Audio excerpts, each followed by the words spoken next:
Jeff Ogilvy survives Wingfoot. Now the moment Aaron Badley has waited for. Gary Webb is the 5-time Australian Open champion. Golf at its best by one of the best in golf, Peter Thompson. Stand in front of a crowd like this today and win the PGA Championship is pretty special. He's done it at last. Greg Norman.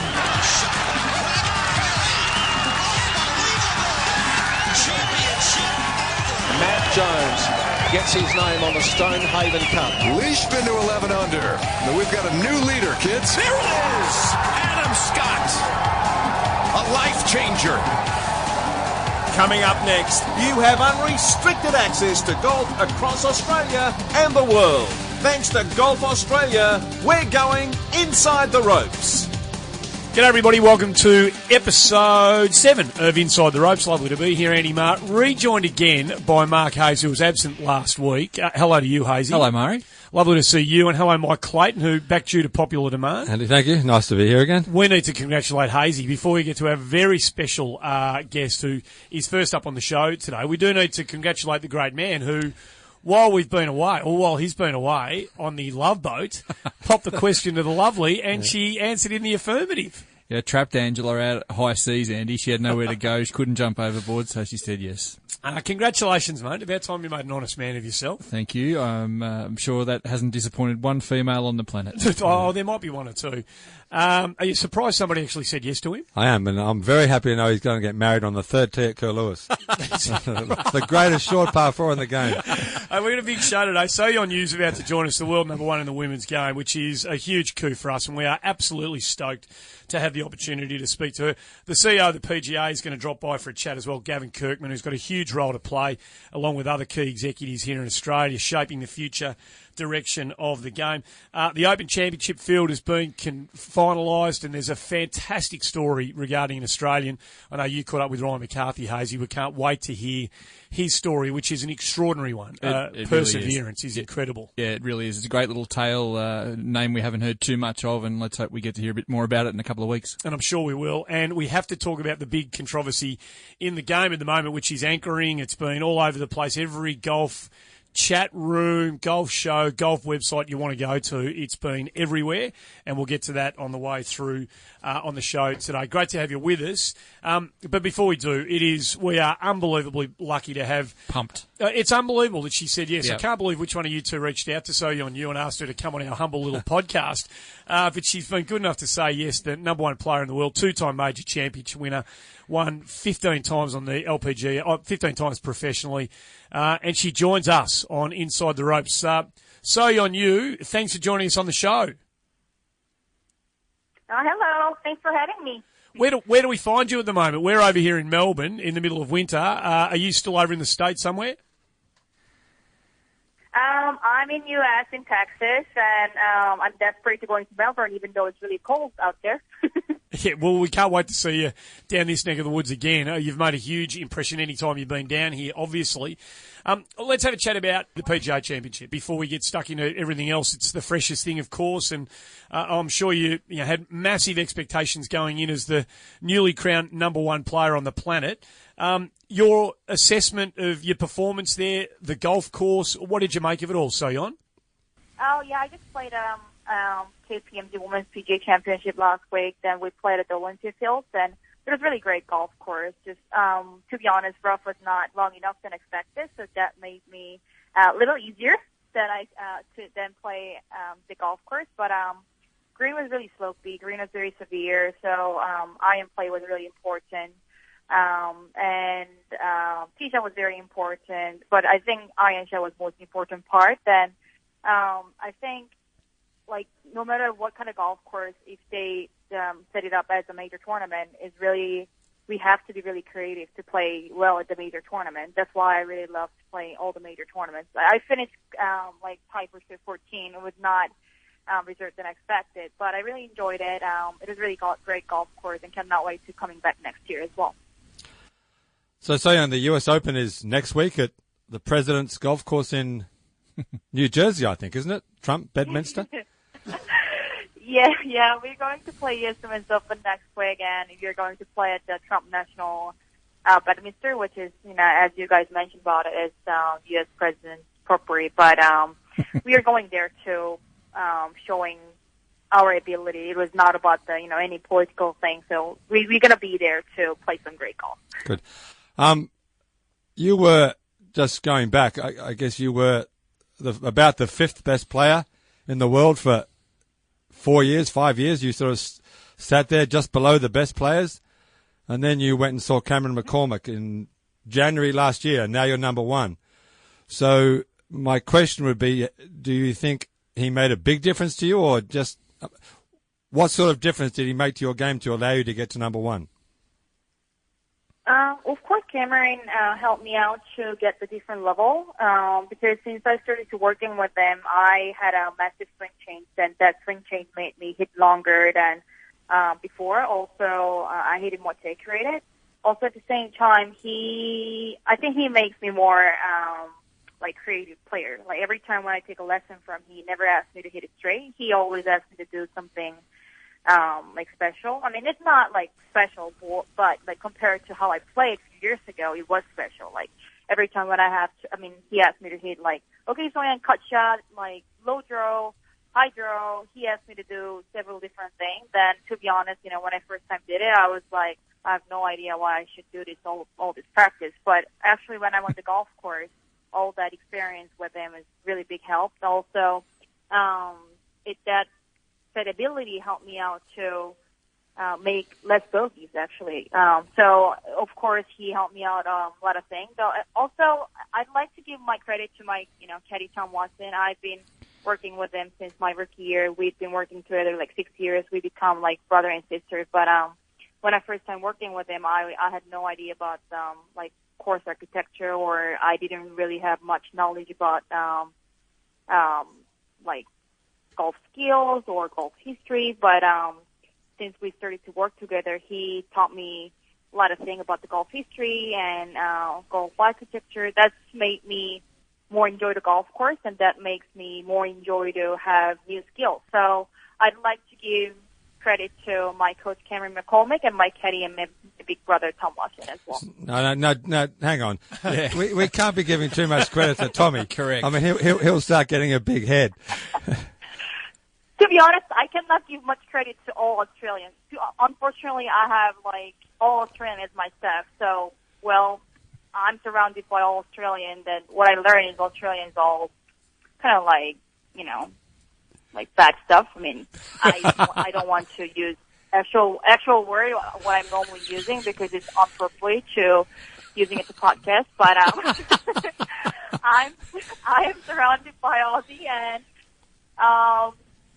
Aussie definitely helped me out to get next level. I mean, better player. And at the same time, I got dirty mouths from them. Well, there might be children listening to this, so maybe we just keep that for the off-air record. Have you got something that Tommy has actually taught you in this in the slang words, So-Yeon? Has he actually taught you something that you can actually reproduce for us without getting us in trouble? So I played with Stacey Lewis a few months ago. Yeah, 3 tournaments ago. Then she was like, "Tommy, you ruined her life. She never swears before. Now she swears more than." So sounds like one of the Aussies ruined my life. So on last week, Tom was telling us it was a pretty emotional time for you when you finally realised that you were number 1. You're out at a dinner, and it sort of dawned on you, and it was not a tough couple of days. It's obviously a very joyous couple of days, but a very emotional time for you as it sort of washed over you that you'd actually climbed that mountain.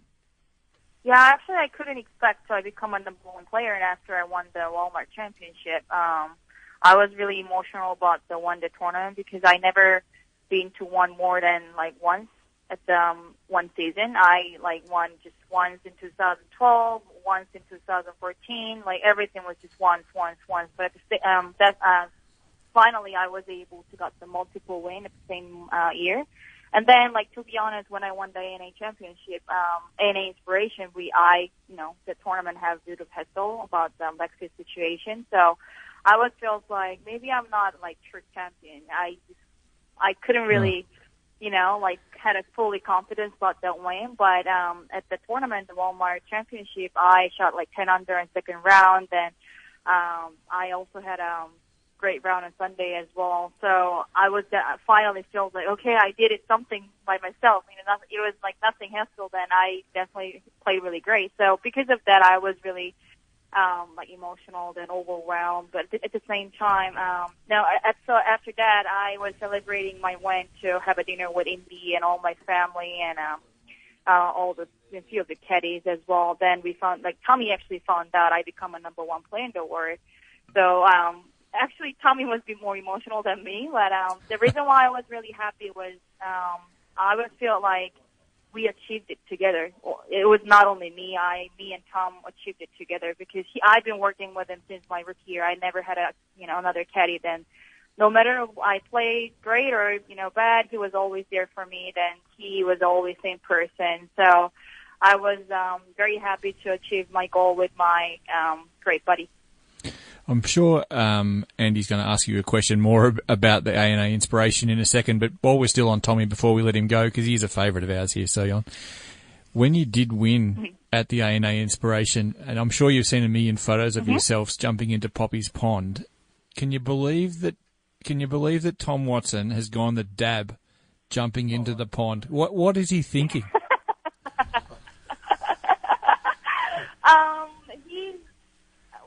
His excuse was he wanted to,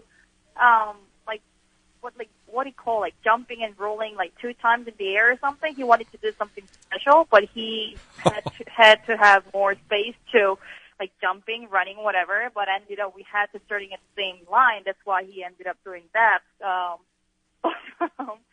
know a few of people have been saying that was one of the stupid gestures they've ever seen, but.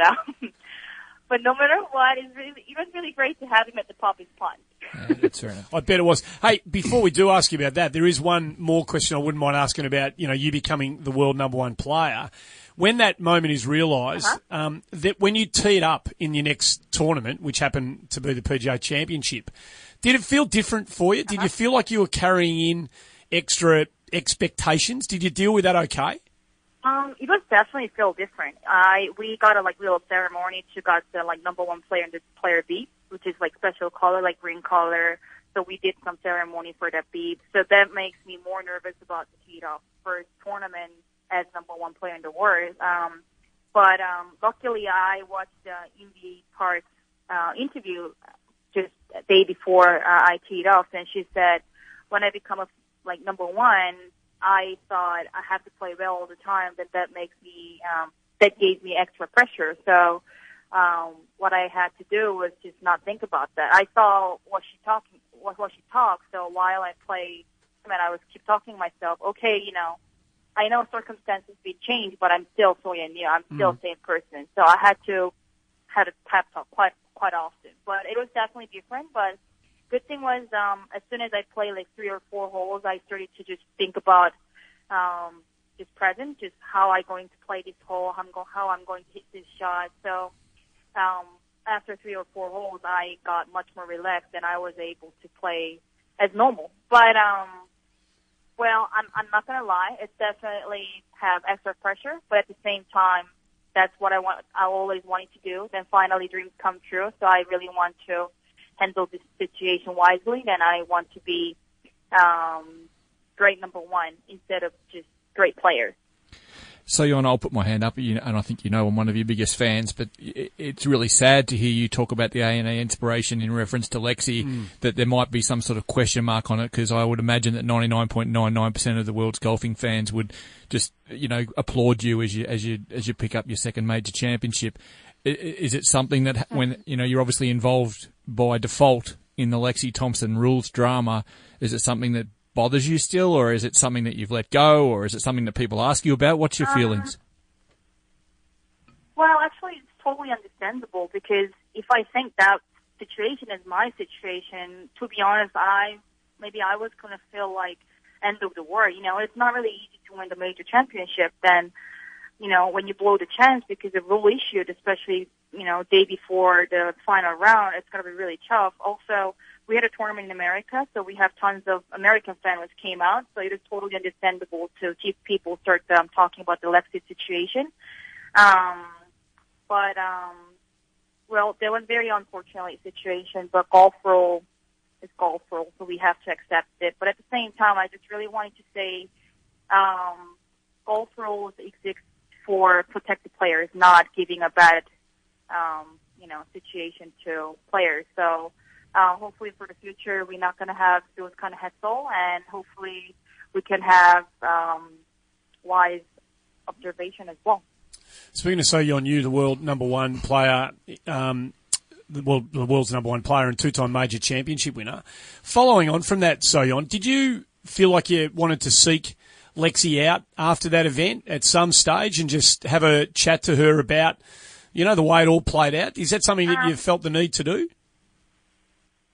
Actually, after any inspiration, I did play Hawaii, World Championship, but she didn't play, so I haven't seen her 3 weeks after any inspiration that I finally got to meet her at Texas event. And I talked to her, and I told her I'm really sorry about the whole situation, but how you handled it was just so professional. I really respect that. Also, after she finished any inspiration, she uploaded something at Instagram about I don't want to make So-Yeon's win priceless because of my situation. Then I think that's really hard to say, especially right after you had something bad situation. So I told her thank you very much about what you told in the Instagram. So yeah, we had a bit of chat about that. And I told her it was a very unfortunate situation, and for sure many more good luck gonna come to your career. Then she won the Kingsmill Championship, so I'm really happy to see she won the Kingsmill Championship. So I think one thing everyone talks about is why Korean women so dominate women's golf now. Do you have a theory on why your country women have been so strong in golf in the last, since Sayri Pak really? You've really dominated the top level of the game. So what is it about golf in Korea and learning golf in Korea that makes you so good? I got the question more than 1,000 times, I guess. But okay. First of all, I think we always had a really good role model. Like as you said, Sayri Pak opened the door for us, and even after that, we had me and Kim, Grace Park, G.A. Shane in the Park. We always have a really, really good role model. Then once you have a really good role model, it's more motivate to dream something bigger. And I think it's about Korean culture as well. In Korea, when we're young, we always learn about, we cannot show off any emotional thing in front of the people. So even though when you're sad or when you're happy, you cannot really show off your emotional thing.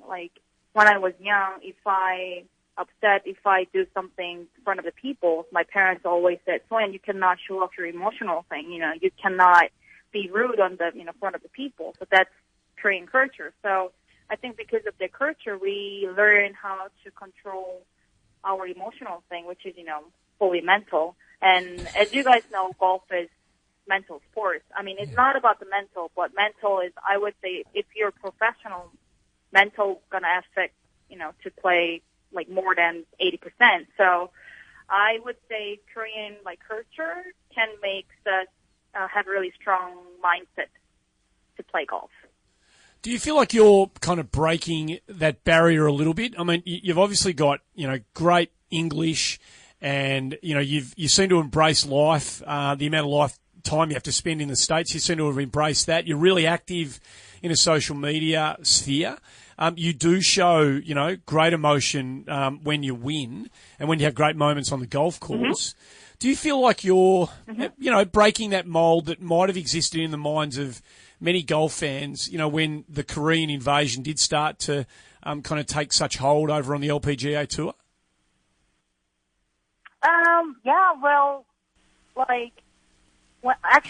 When I was amateur, I had a chance to play with Julie Inkster at the Korean Women's Open. Then, I always learned, even you had a bad shot, you cannot show up in your emotional thing. But when I played with Julie, as soon as she hit a really bad shot, she started screaming. So I was like, oh my God, what is this? I was in shock. So, I think since that I started to, realize, okay, I might to show off my emotional thing on the golf course. And then since I become a professional, when I was in Korea, I was like really calm. But since I started to play 2 tournaments in U.S. as responsible executive player, and then I won the U.S. Women's Open, then I started to play on the LPGA. I started to become like more westernized. So I think I'm kind of like, right now I'm between like Korean and like Western words sort of like mentality. So I think maybe I could got good mixture, good balance. Like I still know how to control my mind, how to control my like deep inside, but at the same time, I am really I love to hanging out with like fans. I love hanging out with players, caddies, and love to have sense of humor. That I love to joke around.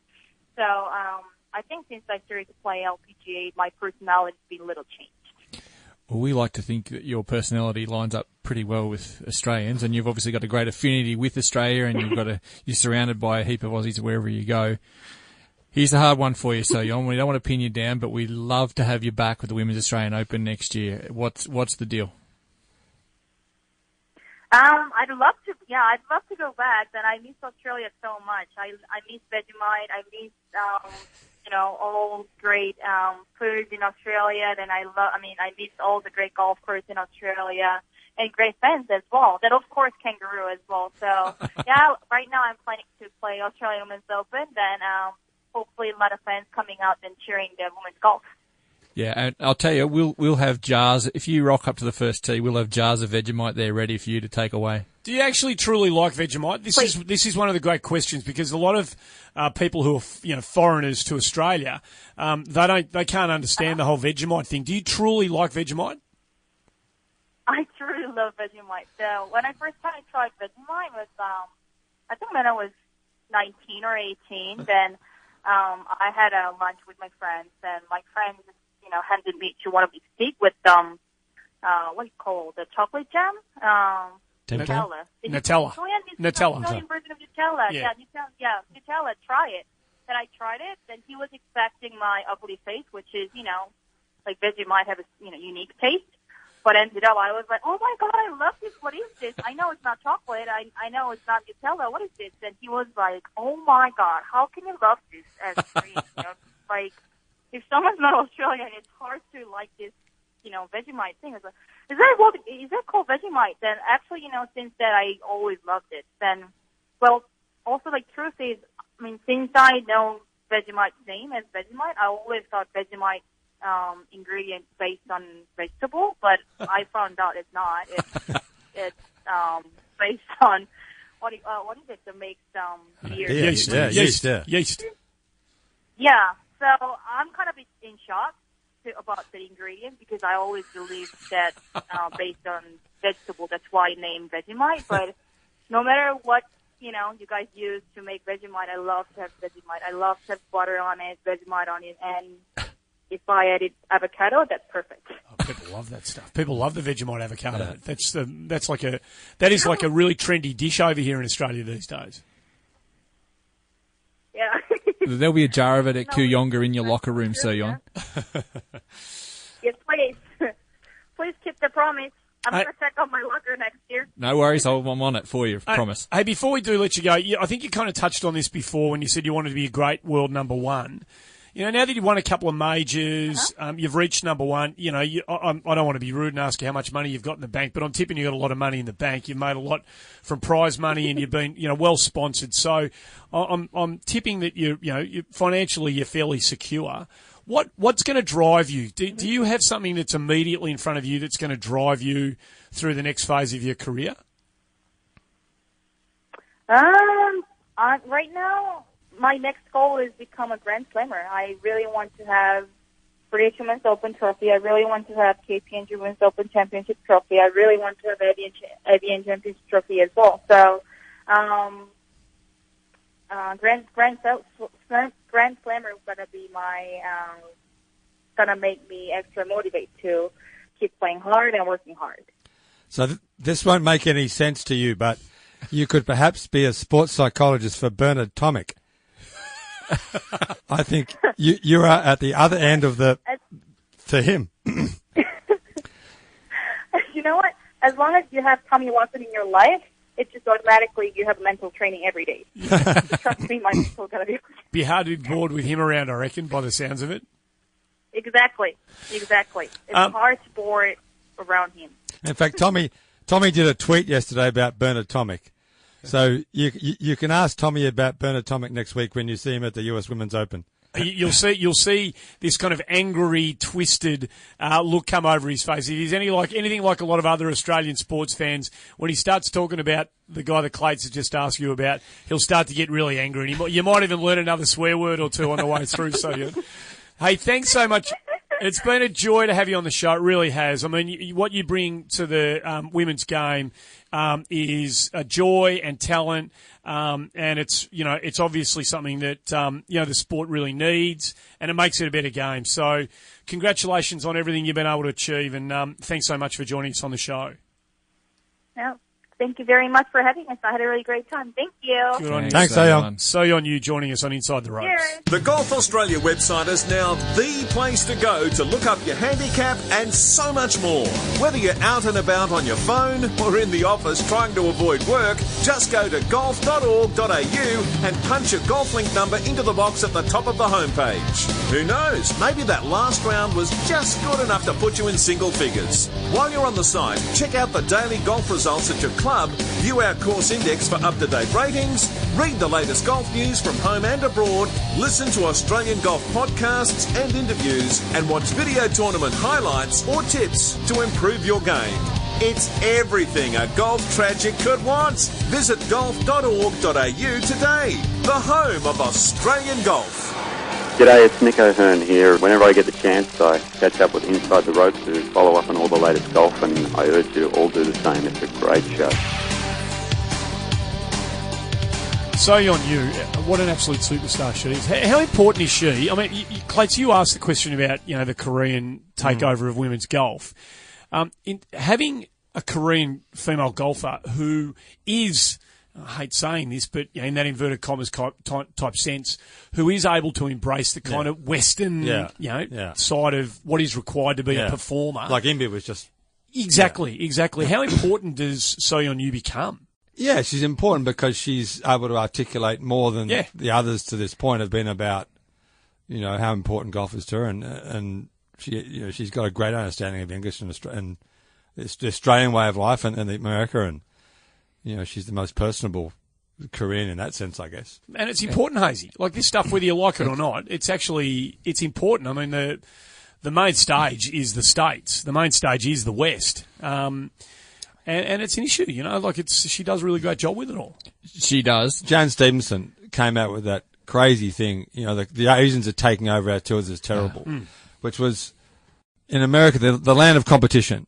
And the Koreans have raised the standard of women's golf so much. It's unbelievable how much higher the standard of play is now than it would have been. Yeah. And they've really shown up the rest of the world for how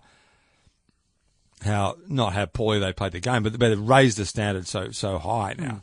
And the interesting thing, going back to Bernard Tomic and tennis and golf, and I don't imagine there's a whole lot of money poured into the development of players in Korea. It's just that all the best female athletes in Korea, South Korea, golf is their number one. That's where you go to play. So in Australia, it's whatever it is. It's AFL, it's netball, basketball, tennis, athletics.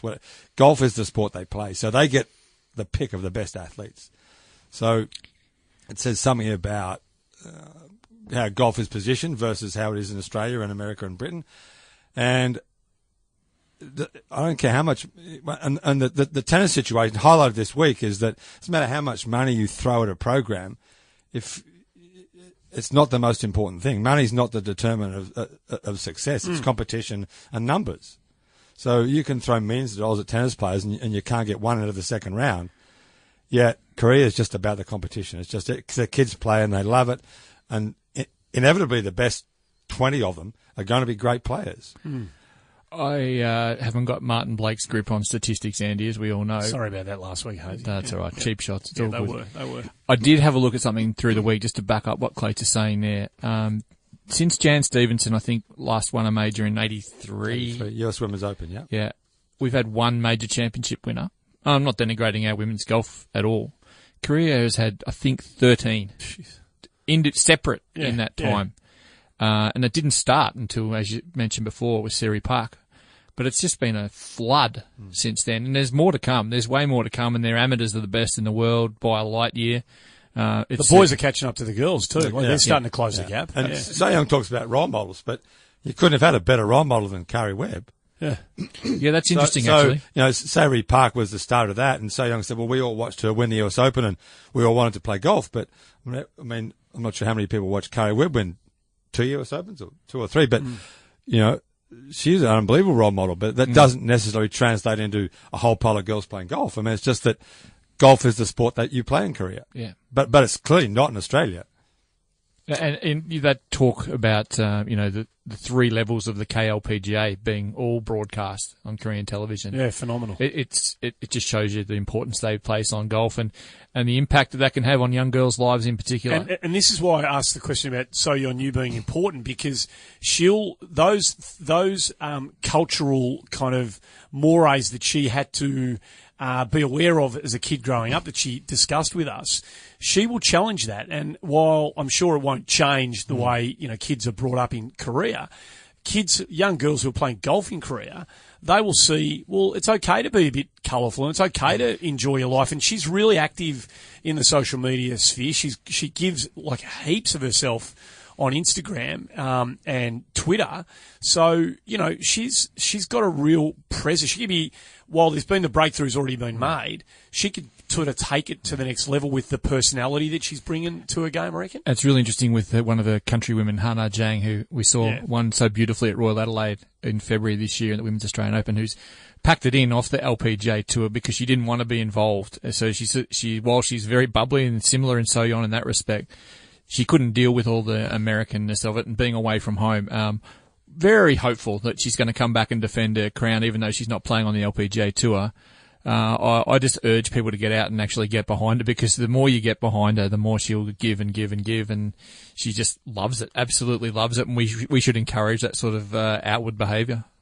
The interesting thing is that there are reports this week of the potential or the possible demise of the LET. How much of a struggle they've had in Europe to get sponsors, when the women's tour in Korea and Japan, both countries, both the women's tours are almost bigger than the men's tours. I mean, the women's tour in Japan is massive. The women's tour in Korea is great, yet they can barely get anything off the ground in Europe. Is there a reason for that? Like, what is it? Well, golf is a big sport in Japan and Korea. I mean, there's a base in commercial reality in sponsoring women's golf in Korea and Japan. People watch on TV. People turn up to watch in person. In Europe, not so much. So, I mean, they can't even get a men's German Open and a men's Spanish Open anymore on the men's tour. So how you create enough commercial interest and viability and value in sponsoring a women's tour in Europe is difficult. I mean, we were talking about at the Vic Open, talking to Trish Johnson, who's played the LAT for years, about why don't you merge the struggling European men's senior tour with the LET and run run joint events? And she looked at me like I was crazy. So, well, you can't sell the senior tour, you can't sell the women's tour. But you join them up and at least try and sell, try and sell something that's a joint event where you might be able to create more interest. But it's amazing that people would think that the LET was the second most important women's tour. You would. Yet it's the fourth and really struggling, to the point where they're talking about the LPGA taking it over and merging it with the Symetra Tour and, creating some sort of strong second tour that feeds onto the LPGA. But the women's tours in Korea and Japan are incredibly strong. Sounds like a half a kind of global tour, which if they do that with the second tier of women's golf, if they can do something that is that crosses borders, crosses continents. It sounds like something that's been kicked around at a high level with the men's game for the last 30 years or so. The reality is, if you took all the foreign players off the LPGA, if all the Koreans and the Australians and the Europeans left the LPGA and they formed a world tour with Japan and Korea and Europe, and that would be a bigger tour than the LPGA by a long way. Absolutely. As would the men's game. The same thing would happen in the men's game. If all the foreigners left the PGA Tour and they created a world tour that combined Europe, Australia, South Africa, Asia, Japan, it would be a bigger tour than the PGA Tour. Well, a couple of American tour players would be pretty happy with that, I reckon. Might get a few more starts. Stopping bitching and running on Murray, Twitter. yeah. The stuff they've been spitting forth. Don't forget, listeners, you can subscribe on Apple Podcasts, old timers used to call it iTunes, or for Android users, download a podcast app through Google Play to get the show delivered to your device. Every single Thursday, listeners can check out the silly tutorial we did on how to subscribe on Golf Australia's Facebook page, just in case you don't know what we're talking about. Some of your sharpest work, Andy. Yeah, I wouldn't worry about it. Outstanding. I was pointing at things I didn't know existed and looking the wrong way and all sorts of stuff. If you do subscribe on Apple Podcasts, Hazy, leave a review. Leave a review. And thank you very much to a handful of more reviewers in the past week. Megan Lomas, Mal MB, Blue Boy 1029. Not too keen on talking up the Blue Boys, Andy, but we'll have a go. Yeah, they're going all right. Looning Illusion 23. And read the reviews. They all left 5-star reviews for us, and we'll keep reading them out if you keep putting them on every week that you post these on Apple Podcasts. The reviews are really important to the show, so if you're enjoying listening, we'd really appreciate you leaving a review, and we'll continue to read them out, and you can do that with the Apple Podcast app. And here's just a sample of the kind of stuff we're talking about. Looning Illusion 23, which is a beautiful name. Best golf podcast come from Australia. Was great to have some Oz voice. That's the sort of stuff that's coming through. So we love all the reviews that are going around. Another feature of today's show is Ask Us Anything. Now, we've invited listeners to Inside the Ropes to send through questions that will predominantly fire at you, Clates, but Hazy, you're the other man who's going to be in the hot seat to answer those. We'll get to those shortly. We need to just tidy up on the PGA Championship. We haven't, other than speaking to So-Yeon Ryu, we haven't really spoken about how the Australians went. Daniel Kang obviously wins it at 13 under, beats Brooke Henderson. Sarah Jane Smith continues to fly the flag proudly. She's going well. She's going magnificently. I'm not going to say it's a matter of time until she wins a big one, but it's a matter of time until she salutes somewhere on that LPGA tour. She unfortunately missed a cut 2 weeks ago. First cut she's missed since April last year. And her world ranking is just increasingly driving up and up and up. I think it's, I want to say 70, 71 right now. Yeah. From someone who was not at the crossroads, far from it, but in a bit of, she had to make a few decisions 2 years ago, and she made them, and she's working harder and harder and going beautifully, and couldn't happen to a nicer person. So it was great to see her the leading Australian. We probably had thoughts that Suo or Min Ji Lee might hold that mantle. But yeah, fantastic for Sarah Jane Smith, and amazing for Danielle Kang to not have won. I mean, she's a decorated amateur, Clates, one of the most decorated women amateurs for a long time. Had not won on the LPGA Tour and comes out and breaks the duck with a major. Yep. That goes all right. Which I think the majors on the women's are almost the easiest tournaments to win because the courses are harder. I mean, you look at the scores this year, 18, 19, 20 under par wins every week, and you've got to go crazy with the putter to do that. Yeah. So the majors, the score, I think, what'd you shoot, 10 under maybe? 14, 14, yeah. So the scores are a little lower. 13. The courses are more difficult. I still don't think they're difficult enough, but, they're almost easier to win. For quality players too. Yeah. So I think that, I think if Sarah, Jane, or Minji or Sue are going to win a major, or win a tournament, a bit like Jeff Ogilvie, Lynchy told me, Dale Lynch, who coached Jeff, still does, that Jeff hadn't won a tournament for, he'd been a pro for 4 or 5 years and hadn't won anything. And he said when he wins something, he's going to win something really big. And of course, he won that second event. He beat Kevin Na in a playoff at the Tucson tournament, which was opposite the match play. So it actually wasn't a really big tournament that he won first, but of course he won the US Open second. So, I think that Sue and Minji and Sarah, if they win something, they'll win something big, I think. Yeah. Monkey off the back sort of stuff. The US Open Senior has been the one that's created all the talking around golf this week for all the wrong reasons, because it's brought up the whole anchoring debate again. Now, am I right in saying that there's a very local and a very particular link to you, Mike Clayton, as to how this may have actually sort of exploded on the world stage, the whole Bernard Langer anchoring his putter again debate that's been raging for the last 5 or 6 days? Well, there was a tweet got sent out by a guy called Shane Gurnett, who's a friend of mine, plays down at Port Fairy, former member at Commonwealth. And he sent the tweet out, which was homed in on Langer's thumb against clearly pressing. I would have hard. thought It was. Up against clearly his shirt. against his chest. And the rule is so poorly written that it's only a penalty if you can do it. You just can't intend to do it, which is bizarre. What? It's intent. Oh, that's got it. The language It's of that's got it. intent. Yeah, that's ridiculous. And as I understand the rule, you can't. Not only can't you anchor your hand against your chest, you can't anchor your forearm either. You've got to hold your forearm away from your body. So, Bernard says he's not breaking the rule, and I'd be the last to question his integrity because he's as straight up a pro as you would ever see. But technically, well, as long as you don't intend to do it, you're not breaking the rule. One, and it's so hard to prove. It's a rule that's so hard to. How do you know if he says he's not doing it? Then what can you do?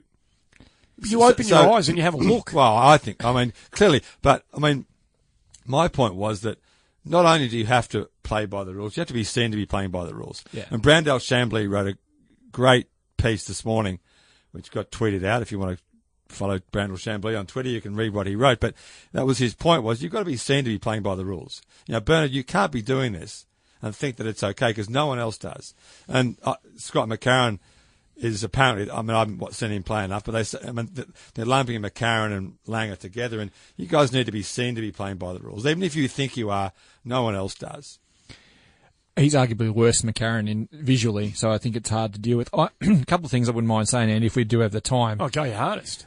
One is I think the tour looks at Bernard Langer and Scott McCarron to a lesser extent, but still true, because I think they're 1 and 2 on the money list. It's very hard for the tour to come down on the Golden Goose. Bernard Langer is the man in Champions Tour golf. I don't think they're going to chop him off at the knees. It'll be cutting off your nose to spite your face if they rub him out. And I don't think there's any motivation for them to aggressively impose the intention of that rule.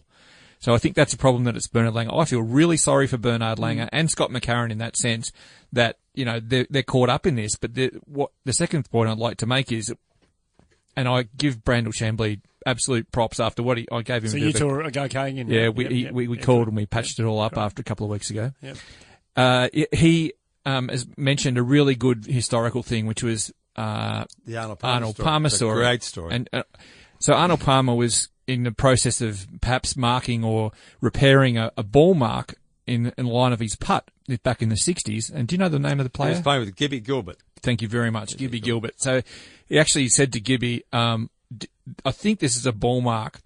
Do you mind if I repair it? And he said, it's all right by me, Arnie. You do whatever you think's, a fair thing. Well, he said, I'll give you the benefit of the doubt. That's right. And he goes, I don't want the benefit of the doubt. I want you to tell me whether that's a ball mark or whether you think it's something else that I can't repair. I don't want anything else. I want your honest opinion. Either way, I'm fine with it, but you tell me because I'm asking you. And that's the perception that Clates is talking about. You want not to have anything hanging over you. You don't want the greatest Champions Tour career in history to have an asterisk hanging over the top of us now. We need to act on this. The intention of that rule is to have a free swing of the club. And Mark Allen, who's a friend of ours, he's come out very strongly this week, and he's talked about how the anchored putter issue has cost him potentially a lot of money over a long period of time. So it has a very real effect. If we think this is cheating, then it's cheating. Let's not beat around the bush. Let's get on it and let's make a decision, because we can't have this question mark hanging over the rules again. So go on. Australian connection with Gibby Gilbert. Trivia question. Wow. Just quickly. Go for it. No, go on. As if we're going to be able to enter your mind and know the answer to this question. Tied with Jack Newton for second in the 1980 US Masters won by Seve Balestrini. Is that right? Gibby Gilbert and Jack Is Newton that right? tied for second. Yep. That's almost as obscure as it gets. Let me ask you this question then. If we want to end this once and for all, where do you two stand on the notion that the putter should be the shortest club in the bag? Just chop it in half. Do not let, because it's been used in other means to, get relief, greater relief than you might with a driver. Why don't we just make the putter within, a certain distance of, the biggest to the smallest measurements allowable of some sort of standard length? Or just make it the shortest club in the bag. Shortest club in the bag. that always should have been the rule. Why don't we just make that? I mean, surely that is not. We give Bryson DeChambeau a big edge there, Andy. Well, that's probably true. Yeah, that's probably right. Which That's probably true. that would have hurt Ray Floyd, because Floyd used a 38-inch putter. He just stood taller and used a longer putter. So you can't ask someone to play with a 39-inch wedge because it's too long. So Floyd would have got. I mean, he would have adapted, but the simple. I mean, given that this rule I don't think is working, then you change it. You say, okay, this is causing too much controversy. This is an unenforceable rule. Clearly, the intent thing is ridiculous. You can break the rule as long as you don't intend to break it. That's madness. That's crazy. So, sorry, we're going to make it the shortest club in the bag. We're going to end up talking about bifurcation on this podcast far more than I would. You love. So I just think you'll enjoy saying the word. Yeah. We talked about it the other day with the ball and the pro game versus the amateur game, hence the bifurcation.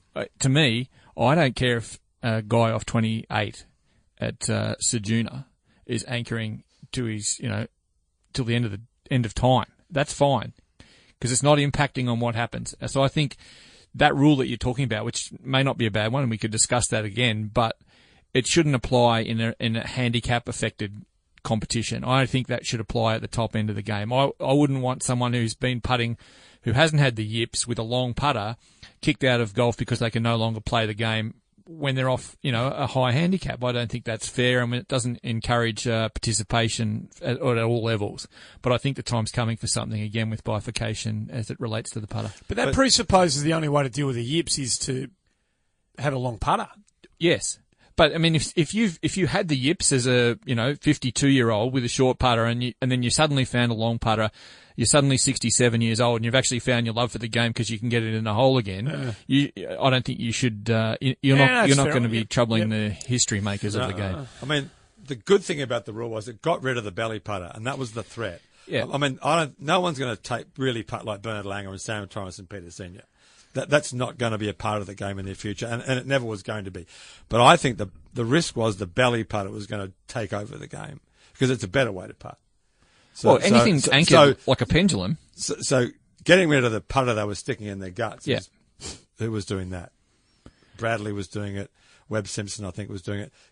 Getting rid of that putter was the good thing about the rule. And once the Langers and McCarthy, once those guys stop playing competitively, no one's going to pick up that long putter and putt legitimately the way Langer's trying to putt. So the good thing about the rule was it killed the belly putter, which in time was going to take over golf. The long putter was never going to take over golf, but the belly putter was. So at least they killed that. G'day, I'm My Golf Ambassador Jason Day. I'm really excited to be an ambassador for My Golf, Australian Golf's national junior program, jointly run by Golf Australia and the PGA. My Golf is every Aussie kid's first step on their golfing pathway. It's all about teaching children the basic skills of golf in a safe and healthy environment, and just as importantly, about the life skills that golf can teach you that distinguish our sport from the rest. Remember to visit mygolf.org.au for more information. Hey, it's Jeff Ogilvy. I can't be in Australia very often, but I love keeping up with everything on Inside the Rope podcast. Good bunch of guys, and I love listening. Okay, we're about to get stuck into the Ask Us Anything questions, which came through thick and fast. Before we do, Golf Month, Australia's annual golf participation drive is back, Hazy. Bigger and better than ever. You know all about this, I take it. Huge. Yep. It's happening this October. Last year, almost 450 clubs and facilities around the country put on fun social activities that welcome people of all ages and abilities to the game. We'll be updating listeners on Inside the Ropes over the coming months with special announcements about Golf Month in this year, 2017.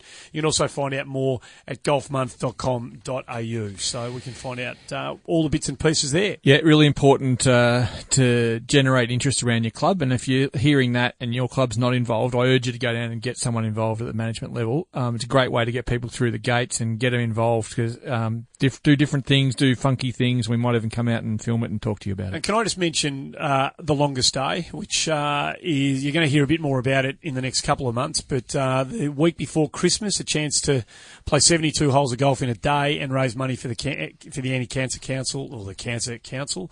It's a fantastic challenge.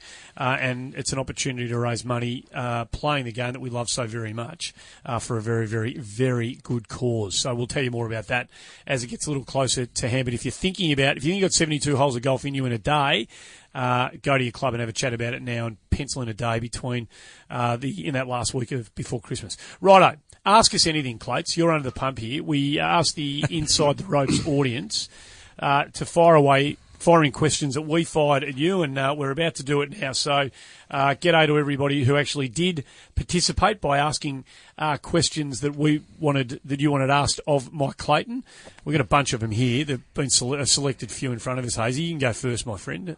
Well, this is a massive step forward here, and Clates is going to be under the pump because we are with Facebook People Live. Our audience live, right? now doing this live, Exactly. Clates. So this is going to really put you under the stick here. This new technology, Michael. Okay. So we've got to open up with a question from Darren Blenkinsop in Melbourne. He goes, I'm your classic golf nut. I read and watch all the instructional tips, hoping there may be a tip that'll turn my game around. Am I deluded? Absolutely. John Huggin was the Golf Digest instruction editor in America for 8 years. He said every year we told you how to not three-putt, fix your slice, fix your hook. He said when I started, the average handicap in America was 17.8. 8 years later, it was 17.8. So you're not going to learn anything from a golf magazine or a video. The only way to get better is to get a lesson and go and practice. That's it. That's easy. There is no other way. And in fact, I would argue they're worse than neutral when it comes to trying to improve your golf. They're actually bad for you. Well, they're so static. Well, if you're a high ball hitter, no good reading a tip from Lee Trevino with the ball as flat as this roof here. No. If you're a low ball hitter, no good reading Jack Nicklaus's instruction book. So all the instruction books are basically about how I play. So if you're going to read one modern instruction book, it'd be Brandel Chambly's book, which was a take back to the old Henry Cotton books, which was he had pictures of everybody. So more love for Brandel Chambly today. I'm starting to feel for you here. Yeah, I know. So it's almost like Clayton's ganging up on you. Yeah, no, Brandel's books, because it was back to Cotton's book, which was here's how all the best players did it. Not how I play golf by Jack Nicklaus was useless. I don't care how Jack Nicklaus was. That was of no relevance to anyone. Well, sorry, Okay. Darren Blenkinsop. I'm very, very sorry, mate, but you're deluded. And he loves his game. He loves the game, Darren Blenkinsop. To Scotty Gumbleton, we've already spoken about Clates' and Hazy's thoughts on the Langer and McCarron putting strokes, so we've addressed your issue earlier on in the show. This is from Lee Roy Martin. Clates, Ruffles, Coletta, Luck or Smith? Who will be the highest ranked at the peak of their career? Well, it's a guess. Complete guess. Well, we had Min Woo Lee in this conversation. Yeah, in the Australian where's Open Min Woo last Lee? year. Yeah. I don't know. I don't have the answer. They're all... Who's going to lot? I mean, you've got to... No, if I was going to guess at something. one, Yep. Coletta. But it's a guess. It's a complete guess. They're all terrific players, but they're young. I mean, the four of them might be in the top 20 in the world in 10 years' time. The four of them might be playing golf in 3 years' time. I don't know. You know, it's the path from where they are to the top 20 in the world's fraught with pitfalls and good luck and bad luck. And I mean, if you'd said Badley, Scott and Ogilvy, who was going to be the highest ranked 20, if you'd asked me that in 1999, you would have said Badley. He'd won the Australian Open. And both Jeff and Adam number one, I think. Was he number one at one point? Jeff got to 4. Jeff got to 3. Adam was... Oh, Scotty has been. Scotty's been number one. Yeah, So 1, 3, and Bads was at best with 50. So you're guessing, but they're all tremendous talents. They've all got a great chance. Who knows? I love them all like little brothers, Andy. Yeah. I know you do. Yeah, more importantly, they're all great kids. They're all fantastic great young kids. fellas. And, you know, you would hope that they're all good enough, I think, to make the top 10 in the world. But who knows? You know, it's a tough road from where they are in the 200s right now to getting to the top 10 in the world. Well, I'm going to take the splinters out from Clates, and I'm going to say Ryan Ruffles. Just further to the great kids thing, right? And we've been talking a bit about tennis, young tennis players versus young golfers on the way through today. And Cam Smith's name has just been mentioned again. Cam Smith, and you know this story, Hazy, forgave his GA allocation, his funding allocation, because he feels he's earning enough, and he sponsors a kid to the tune of $12,500 a year annually. So that's what Cameron Smith's doing for golf. He's saying, no, I don't need the financial support of Golf Australia anymore. Keep that money and spend it elsewhere. And I'll also turn around and, out of my own kick, help with a financial contribution to a young player back in Australia. That is. Now, look, I don't know. Maybe Bernard Tomic and Nick Kyrgios are doing stuff like that. I don't know. Maybe they are. But we haven't heard about it if they are. That's the Cameron Smith Scholarship, and the winner of the first 2 years, both years, has been Louis Dobler. It's a tremendous thing that Cam's doing. Over and above that, and we're getting away from the questions, of course, but it's the Give Back program is one of the great things in Australian sport, and maybe even further, Australian sporting history. You'll see it come into play in the next 5, 6, 7, 8 years when golf is partly funded by the success of our young professionals coming through. Yeah, I mean, most people out in the street couldn't pick Cameron Smith up in a lineup. They stand up in your porridge. Fourth at the US Open, the equivalent of making the semi-final in a Grand Slam tennis tournament. Everyone in the country knows Bernard Tomic. Yep. Yeah, and yet Cameron Smith's a better player. I've done miles better than Bernard Tomic. He's won on the PGA Tour already. So yeah. Anyway. Okay, let's do a couple more questions each, Hazy. Righto. Well, Clates, to the mid-range handicapper, this question coming from Dylan Walker on the Gold Coast. To the mid-range handicapper, say 13, which I suspect Dylan is, what influence would a PGA caddy or an LPGA caddy have on a round of golf? It depends if you're a smart 13 handicapper who, if you were dumb, you'd be a 20 handicap. Or if you're a potential 70 handicapper who's really stupid, say you're on 13. But I think that would help a lot because the average golfer makes a lot of really dumb decisions. Yeah. 2, 3 shots? No, perhaps. But they'll be 260 yards away from the green on a par 5 and automatically pull their 3-wood out and hit it into the bush. Or when it's a 4-iron and a pitch. Yeah. So a tour caddy is going to go, you're not going to get the 3-wood on the green. That's true. But you're liable to hit it in the bunker 40 yards short of the green and make 7 from there. Hit a 4-iron up the fairway, 60 yards short of the green and wedge it on. Is that the way you manage that's your course management strategy? I think I fall into this stupid category that Clayton's talked about. When am I going to learn?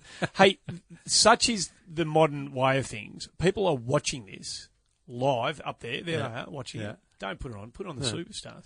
And they are asking questions at the same time. Okay. So I'm going to go with Matthew Ridley, who calls himself the Riddler. Okay. He's in Brisbane. Yeah. Is Mark Leishman our best chance at this year's British? He calls it the British Open, so forgive him for that. He is in form and juicy odds, says the Riddler. Is he the best chance? Yeah, we were not good at the US Open. He was the only one who made the cut. So he lost a playoff at St Andrews 2 years ago, the old course.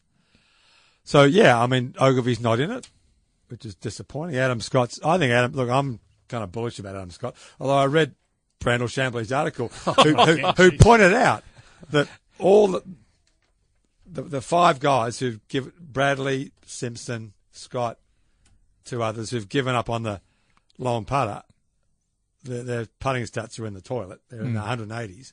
And ironically, the only 2 guys who've improved their putting stats are McCarron and Langer.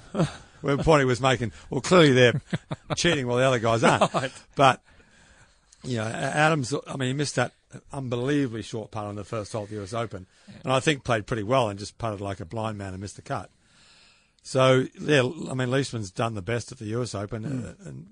I think they are, like the tennis players, the golfers need to step up at the Open Championship and do something. Yeah, and I'm going yes on Leishman. I said that before the US Open, and I'll say it again because he's the man in form, and his putting stats are awesome, and he loves it hard and fast around these links tracks. And Birkdale's the most Australian of the links courses. It's a flat course built on hilly land, if that makes any sense. They've cut the fairways flat through the dunes. Really, for me, it's the least interesting of the open courses because it doesn't have any quirk at all.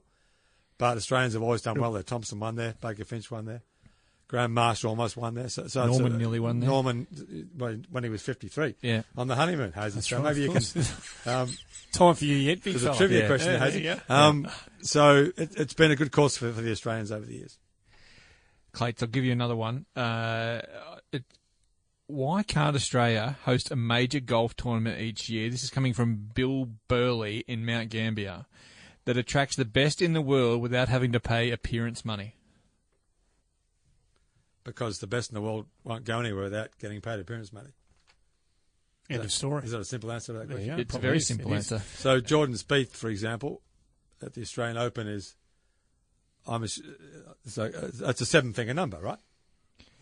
Which is his appearance money? Yeah, which is. I don't know. I have no idea, but I doubt it'd be that much. I suspect it's not that far off that. So it's a pretty staggering. I mean, if you think you're going to get someone for $100,000 or $200,000 to come to, who's a player you want to watch, who's a big star, you're not even close to the mark. So appearance money is one thing, but Tiger to play the Australian Masters in 2000 was $3 million. $3 million. So. I know that Mickelson's numbers were still in the multiple the numbers seven are figures. Staggering what these guys want to play. It's unbelievable. When you think that Nicholas Player and Palmer came here in the 60s for their Slazenger contract, that they were getting royalties on the golf clubs Slazenger sold with their name on them. So that was why they came down here. But it's a different world now, sadly. And another contribution coming off our Facebook Live contributors, Brad Clifton. It's to you, Hazy. George Begg. George Begg wants his cardigan back. Oh, Brad, you're a dangerous man. Right. I've been criticised for wearing coats inside. I've funked it up today, and this is what's happened. Anyway, thank you, and happy birthday to George Begg too. How is George? George is. Last time I saw George, he was dying, but he's dying every time I see him, and he never looks better. Every year I see him, he looks better and better. He's a dangerous man when it comes to board competitions. I think it's a dangerous question to ask you, Clates, from Thomas Caldo in Melbourne. Yeah. What is the best value for money golf in Australia? Port Fairy. Port Fairy. From membership? $600 a year? Perfect. What about just to rock up for green fees? It'd be, what is it, about 35 midweek at Port Fairy? Maybe 40 midweek? 25 or 30. I mean, it's a long way to drive to get there, but... Yeah, it is. It's worth it. Spend a night down there. Best value golf is Barnbougle at $100. Yeah. They've got 2 courses in the top 50 in the world. When you consider what you're paying green fees for on the Gold Coast for courses that are not in the top 50 in Australia, to think you can play, by far the cheapest top 50 in the golf in the world is at Barnbougle in Tasmania. Excellent. So you go to Bandon Dunes, which is the equivalent in America, $250. So in world terms, Barnbougle by a mile is... Have you been to Bandon Dunes? Yeah. Is it as awesome? Yeah. Well, it's the same as Barnbougle, but there are 4 courses, not 2. Yeah. And the putting green. But it's $250 a round versus $75 a round. Hazy, we'll get there one day. We will, hopefully. Last one from you, mate. I want to ask Clates one more question, get him in trouble. This is from Daniel Welsh in Ballarat. Yeah. I don't know if this is a loaded question or not, Daniel, but we'll tee it up for Clates. Has the slope rating for Australian handicaps been a success? Has it made it fairer for all players? I don't know about the fairer question, but I don't think you can put a mathematical formula and apply it to a golf course to determine how difficult it is. It doesn't make any... I think I like kind of wet your finger and rub it in the air and see how difficult the golf course is. I think trying to apply a formula to something like a golf course doesn't work particularly well. So when I grew up at Eastern, it was 69 SSS. Standard scratch score was 69. So play to scratch, you had to shoot 69. And that was a fair measure of that course. Any time of the year, versus any day Metro, of the week, which was 74. But, the golf course is different every day. And the frustrating thing as a designer is that clubs get so... whether this is right or wrong, they feel like they're so restricted in what they can do with the golf course. You can only vary the tees by 80 metres. Where you go to the US Open, for example, at Torrey Pines, they played the 14th hole for the first 2 days at 460 yards, the last 2 days at 280. At Chambers Bay, the last hole was a par 4 for 2 days, a par 5 for 2 days. So golf needs to be way more inventive in terms of the course setup. And I think it gets too restrictive. And I think the slope system, and people who understand it better than me might have a different answer, but I think it's tended to make the game too restrictive. So I actually think, Andy, that it's been really good for the portability of handicaps. If you grew up and you were a 6 handicapper where Clate said at Metro, and that didn't ring true at another club that was far simpler to play, and I think it's gone some way to counteract that, which I think is good. That's one of the positives of theory on the handicap system. Having played pro-ams for 40 years and watched lots of different players, there are 36 different handicaps, from 0 to 36. It goes out, there might be 0 some plus 7s, but say it's 0 to 36. There are not 36 different levels of golf. There are about 7 different levels of golf. You're a par shooter, 75 shooter, 80 shooter, 85, 90, 95, and 100 plus. So if I was doing the system, I'd have there should be 7 handicaps. If you're an 80 shooter, you're an 8 handicap. And until you start shooting 75 and you become a 5 handicap, or 85 and you become a 15 handicap, that's what you are. This point stuff. Yeah. I mean, you're an 80 shooter or an 85 shooter, and if you're an 85 shooter, and say say you're a 12 marker, and the next level down is 8, and still you start shooting 80 and you go to 8, you're on 12. Yeah, that's what you are. That's a bit. I don't like that. There it is, the Clayton system. but to think you're a 17.9. I like coming in point 2 or going out point. I like it. No, I like it. I mean, I think the handicap system is way too complicated. Well, it is complicated. There's no doubt about that. Andy, this is going to help you get to where we need to take the show now. But one last question. Go on. Which is the bottom one on our list here from Adam Phillips. Playing for only 12 months, I want to follow the stars and players I like week to week, but I don't know what tournament means what or which tour gets you where. How the hell do I follow what's going on?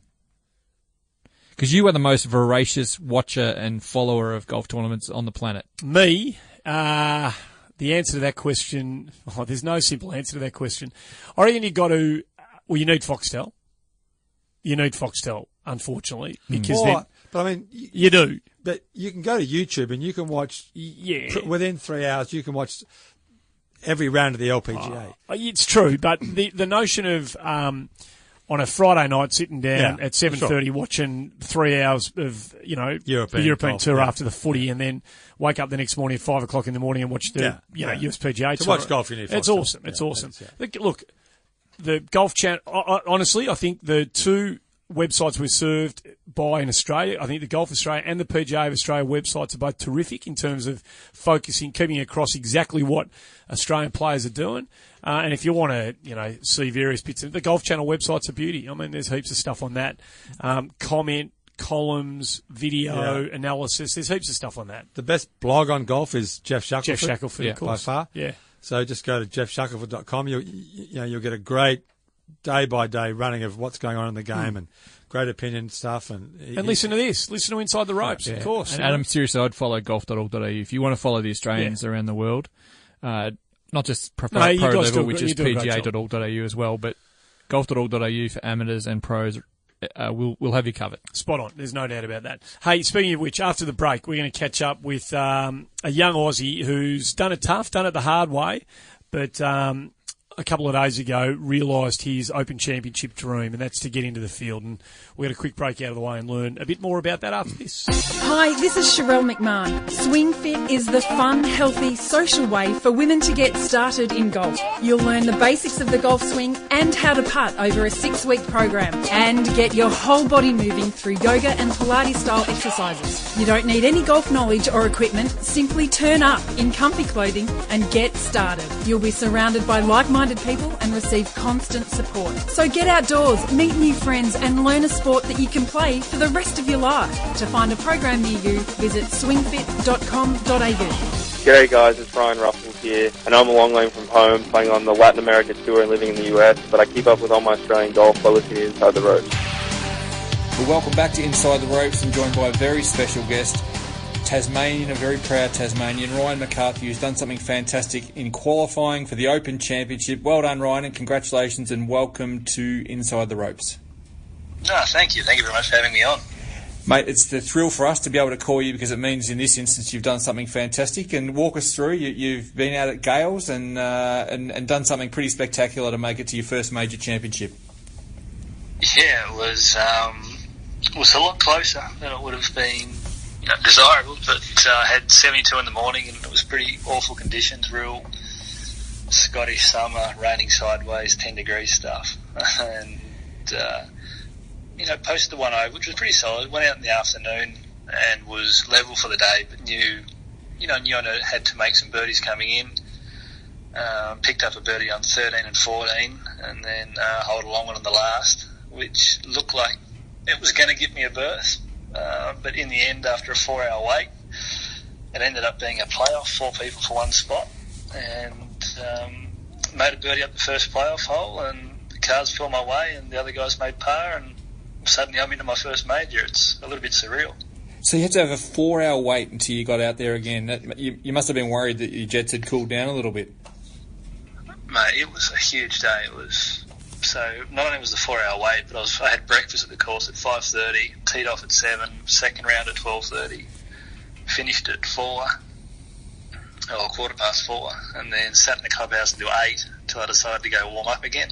Wow. I had some dinner and then warmed up, and then I think I even looked at 8:38 was the time we teed off, and by the time I held the putt it was 8:59 because there was about 200 people watching the playoff, but we still managed to have a ball hunt. So it was lucky it was Scotland and it was still daylight until 11 o'clock. So that's incredible. It was, huge day. Just the normal glamorous life of a professional golfer, mate. Yeah, it's just the normal things, and then hop in a car and drive an hour and a half or so to Edinburgh to catch a flight in a few hours to Prague. So it's full on. And that's where we find you this morning. You're in Prague and doing your day job now. You're back on the Challenge Tour, which you've been trying hard on this year. Pegging it up in the Czech Republic, less than 36 hours basically after the biggest moment in your career. Yeah, so no, I'm going to the course today, trying to focus on this event, but my head's still sort of in the last few days in qualifying for a major, so I can't get the grin off my face, but I'm sure by the time I get to the first tee, the processes and all the focus will be there, bury my head in my yardage book and off I'll go back to work. How do you do that, mate? Like, how do you come down off such a massive high to focus on the mundane aspects of what you really need to do week to week?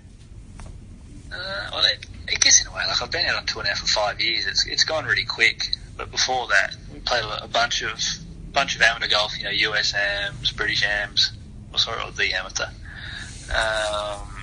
And it happens. There's always highs and there's always lows. It's such a roller coaster career. So being this far down the track, I've had a lot of exposure to that, and hopefully I get better at it. But it's you see it more of a job rather than something close to your heart sometimes. Yeah, is it all? You've had some really good moments in the past 5 years, and a lot of lows, no doubt, that we're unaware of so much. But have you ever come to that point where you thought, this isn't for me? Yeah, I reckon 8 times. Wow. I think I've just flat cold run out of money 3 times in those 5 years. And they're always at the worst times too, where, no one knows where you are. You're in like a hostel in Nicaragua and you've shot 4 under and the cut's 5 under and you're like, God, like, where to from here? And like, do I have it? Or you feel like you're on the other side of the world from your family and friends or where you want to be. You feel so removed from sort of reality. But then obviously on good days like today, a Skype call, a photo, everything's just makes it worthwhile. But learning how to manage that roller coaster is definitely key to continuing to push through to be able to continue learning and getting better. So if you are in Latin America or Central Europe or wherever, and literally your bank account says 0, and how do you actually get to the next tournament? How do you actually find it within yourself to push through? Yeah, well, having credit cards help. Load those up a little bit. But I'm lucky. I've been lucky. I've had very supportive parents. But it's always been very important for me to fund it off my own back. I always found that it was very true. Everything was, you were practicing, the desire was there because of that. You weren't being one of those, poshy rich kids that just was playing because he could. Mm-hmm. I just saw so many kids fail doing that growing up.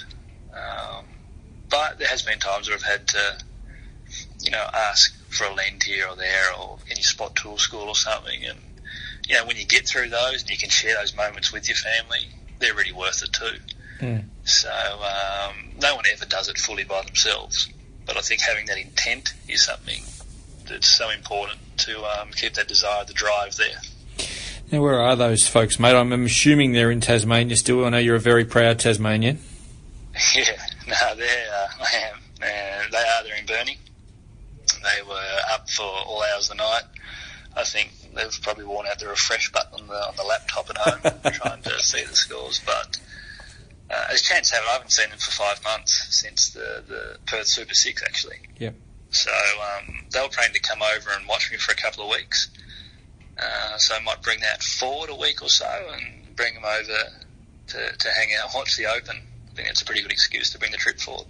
That certainly sounds a pretty good reason to me. Now, mate, you know, I saw you back when you were an amateur and had the good fortune to play with you, and you had stars in your eyes, and you know you assumed that one day you would get to play with Adam Scott and Jason Day, but obviously along the trip that's been cast into doubt. Today it's reality. You get to play with these guys at Royal Birkdale. How are you going to deal with that, and what's your thoughts right now?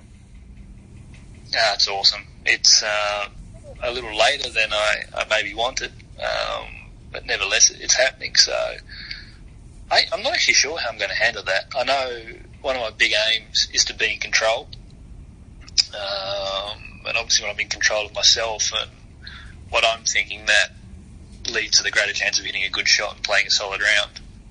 So we'll start off with that. I've got a very experienced caddy.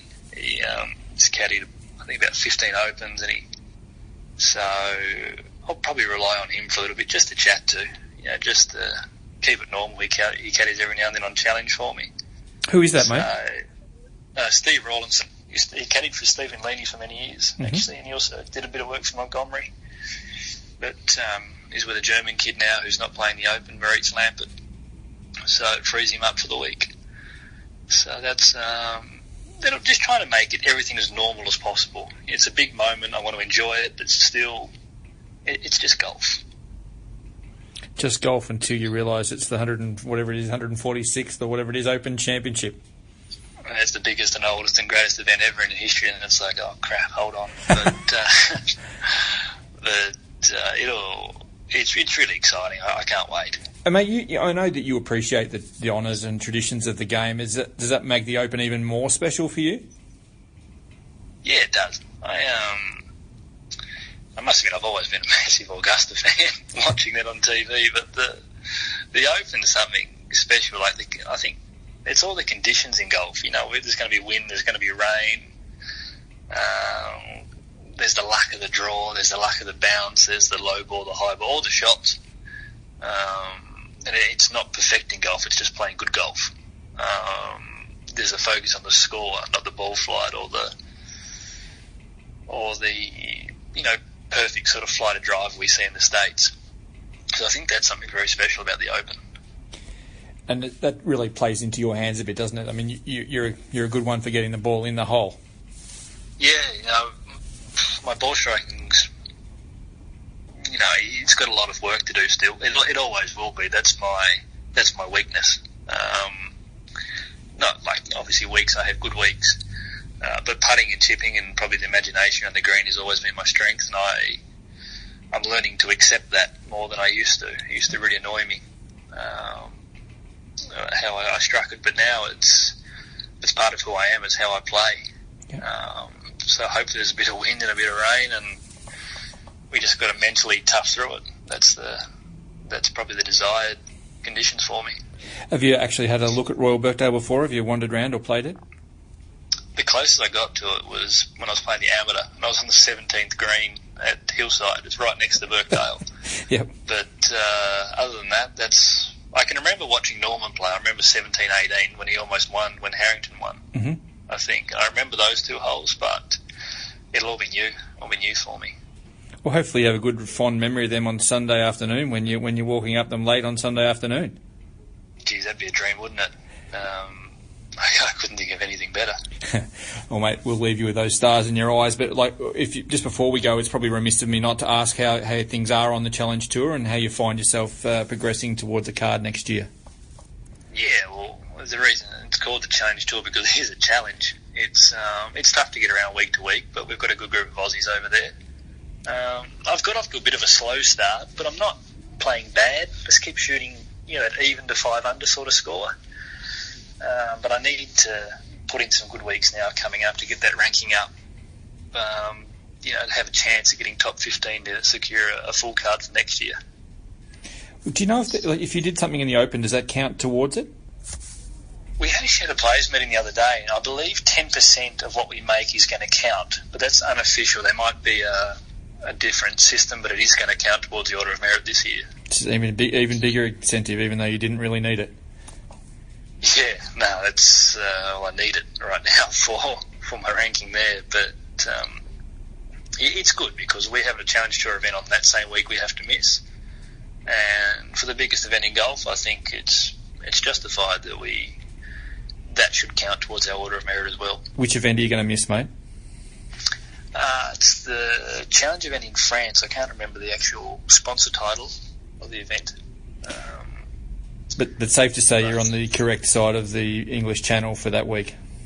Yeah, no, very, very happy. I might just send a little email after this and withdraw from that event. I'm sure they'll understand. I'm sure they will understand. Well, mate, it's a pleasure to speak to you, and I know you're travelling with Jordan Zunic and Ben Eccles and occasionally Dimi Papadakis, so wish them all the best guys. For us, and we do keep an eye on them as best we can, and we're all in your corner, and especially come next couple of weeks in Birkdale, we're right in your camp. Lovely, really appreciate it. I'll pass it on to them, but I appreciate all your support, guys. Walking the fairways and the greens with the Aussie stars at home and away. Golf Australia's Inside the Ropes. We're very lucky to have in the studio as we record episode 7 of Inside the Ropes, the CEO, the new CEO of the PGA of Australia, Gavin Kirkman, joins us. It's lovely to have you on the show, Gav. Thanks for giving us a bit of your very, very important time these days. Thanks, Andy, and just happy to be here and to be part of what you're doing. Congratulations as well to you and promoting the game around the country and overseas. It's a great initiative and really happy to be here. Can't have enough people talking about the game domestically, I don't reckon. It needs it, and hopefully we'll be around for a while doing it. 3 months, you've had your feet under the desk. I imagine there's a million things in front of you. How have you settled in? Yeah, it has been good. I've been with the PGA for around 12 years. So having 6 years as a state manager and then 6 years down here in Melbourne in the national offices has been great.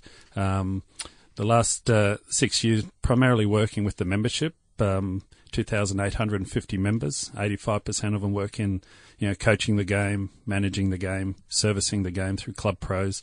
And, it's been great, but I've been across all areas of the PGA. So the new exciting area is the OSPS handed PGA Tour of Australasia. And that's where we want to, work on that area as well. It's in good shape, but it can be better. And we want to create more playing pathways over the coming years. Bit of a generic question, I suppose, Gav, but have you felt welcomed in your new role? It's been great. When the team announced my appointment, very honoured and privileged to be appointed, within the first 2 or 3 days, nearly 600 messages from the membership. Great to have you on board, great to have you where you are. We want to work with you. And my job's to harness all that support from the membership and the industry. And to continue to build on relationships, create some new relationships, and bring us all together. So, do you think there is that scope really to build everything that all the support you've garnered, and the goodwill that you've generated yourself through your own career? Do you feel like there is a push and a bit of a surge in momentum to keep Australian golf rolling? Yeah, we've got to, and I think at the moment, the game's got to get outside where we've been for a long time, in all areas. The club models, the tournament models, everything we do, and even our professionals have to coach the game differently now, and they've got to be innovative, and we've got to be competitive against the other sports instead of being competitive against each other. So, my job is to get a unified approach, work with all key areas of the industry and key partners. So let me ask you this, from somebody who, speaks all sports as part of their living and wants to spend more time talking golf and have the audience I'm talking to, in a broad all-sport program more interested in golf. How important is it and how likely is it that our frontliners, our top-line players, and, we're talking Adam Scott, Jason Day, primarily amongst those, how possible is it that they will be as profiled in Australia as they are overseas and can play a role to help with the profile of the game domestically? I believe, with Jason Day, Adam Scott, Mark Leishman, our top 50 players in the world, and then we go down to the next tier of golfer playing on all tours around the world. We've just got to build relationships, but we've got to get to them and bring them back home, either through social media, through interviews and so forth. And we've already started talking on how we can get quicker and more regular access to those guys to get messages back to Australia, so that when they do come home, and we're excited that they will be home again this summer, they're spreading the word and helping us promote our sport in Australia while based overseas playing the tours. Do you see them as your best at the players, and particularly the guys who are playing on the major tours globally? Do you see them as your greatest asset? Are they the most important asset that the PGA of Australia's got? Yeah, by all means. But one of the things our team's working with now, we know we've got our top 100 players, and from all the great players, from Pamps to Sendon to the guys on all the other tours, Scott Hand. There's so many great players, Cam Smith, and then you've got your emerging players that are doing a great job for us. When they do come home, I think our job is to promote the Nathan Holmans, the Cam Smiths, so that when they come home, and they may be home, hopefully for a little bit longer and have more accessible, that they can walk down the street and people know who they are. And right down to the Dimi Papadatis and Curtis Luck, they've got to be household names, and we've got to start rebuilding that, because we were spoilt for many, many years, to have so many great players in grades, Baker Finch and all those players, Pete Senior, as household. Mike Clayton. Not me, mate. Greg Norman was pretty big. Andy, I was getting to Mike. I thought you were. I just wanted to... In fact, it's a really interesting point you raised, Gavin, because we were touching on this earlier. Wimbledon's on at the moment, and we focus on the other great individual sport that Australia's got such a proud history in, being tennis, of course, and how poorly represented the nation is by a couple of the frontliners in that sport, particularly in the men's side of the draw. The way that young Australians carry the flag in the game of golf, it's unbelievable compared to the way a couple of our tennis players do. We've got young guys who are winning, major amateur championships. They've won on the PGA Tour, Cam Smith. They are contending in major championships. Curtis Luck nearly won last week on the PGA Tour. I mean, these are not obscure athletes. These are guys who are doing it on the biggest stage on the planet. And yet, if you ask most average Australian sports fans, this is not a criticism, just an observation, point to me Cam Smith or point to me Nick Kyrgios, or have you heard that? Well, it's chalk and cheese, isn't it? The recognition between the pair of them, and it's completely undeserved in a lot of aspects. Yeah, and the way they carry themselves, their behaviour on and off the course is exceptional. So, for example, Curtis Luck, at the World Super 6 in Perth on the final day, you had Louis Oosthuizen playing. You had a lot of great players. Rummy was playing over there as well. The biggest crowd, Curtis Luck. And even the demographic of the crowd. And that's something that our team is going to constantly do. Keep pushing out, the profile of the up-and-coming player, because we need more players to make it on those tours. So I come at this like Andy Gav, from a journo's background for a long time.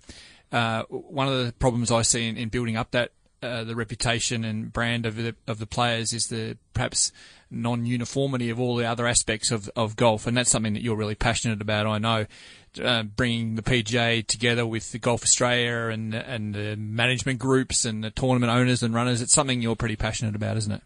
Yeah, and when we talk about the industry, it's out there that we're not together, but some of the things that that our team and working with Olivia McMillan and that, what we want to promote is the positives that we're doing. Like with Golf Australia at the moment, they think that PGA and Golf Australia don't get on. We get on really well, and we're doing, we've got a joint venture in My Golf. We've taken it from 350 My Golfers working with the state associations. We just finished our mid-year, 9,300 My Golfers in the program. We should celebrate that. That's something that we've done really well, from 300 3 years ago to 9,000. So we're up there. We're on our way to 20,000. And then we're competitive against AFL, NRL in our development, our grassroots programs. We work on the community instructor program. We deliver that for Golf Australia. Through our members and through our education team. The GMA, we sponsor their conference. The superintendents, we're out there promoting health and well-being and leadership. We're doing road shows around the country. So, the ALPG, we have a dual membership with them. We created a bridging program to get more professional females into vocational roles. 6% of our membership, we went from 4%, we're up at 6% of our membership is now female, and that's going to grow with our relationship with Karen Lunn and Shani Warren, the team from the LPG. So we're there, but can we do it better? Yeah, we've got to do it better. So we hear conversations about Project Align, and we hear that sort of talked about. If it gets to where you see it getting in a perfect world, is it easy for you to tell us what that looks like? Yeah, a perfect world, you've got both our boards from the PGA and Golf Australia, directors working on Project Align. It's a joint committee. We're investing time and consultant fees to see how we can bring it together. And what it's going to look like is with our state divisions and the state associations working with both the PGA and Golf Australia, we'll start to share services. And the shared services that will go down the middle will give us a stronger voice with government, a stronger voice with commercial partners, and it will bring us all together in a unified approach. Whether we're communicating, digital platform, websites, whether we're talking to partners, broadcasting, commercial partners. There may be partners out there that want more than just the Australian Open. They may want the Australian PGA and bundle them together. That's 2 weeks of television, like you get 26 weeks of a football season.